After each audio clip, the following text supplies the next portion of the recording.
ताए भैया ताहे लरुआल बाड़ा। पगना के बेटा चुप रे, चुपचाप मुंह बंद करके बैठे रहे पीछे। हम पवन भैया से बात करे तानी। अरे पीछे बैठ के मुंह का खोल रखा है, मुंह में कुत्ता मुंह दे, मुंह बंद कर।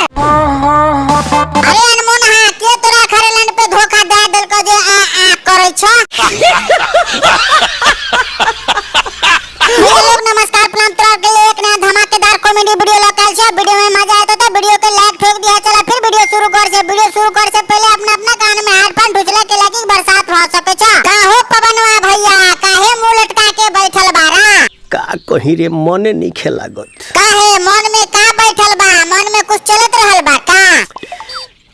ओकरा से मिलला बड़ी दिन हो गइल बा। तेतरा से हो पवन भैया? ओकरे से तेतरा बेटी से साफ साफ बतावा ना मर्दावा।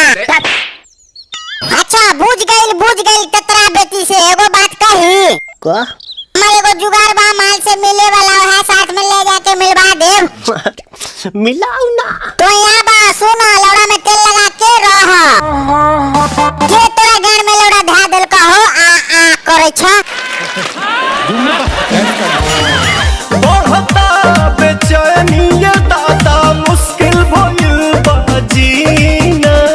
का पवन भैया बेचैनी नहीं बढ़ावा, जीना मुश्किल नहीं करने तो तोहर माल तो दूसरा यार के साथ मजा ले के ठोकवई है। ले लो पुदीना।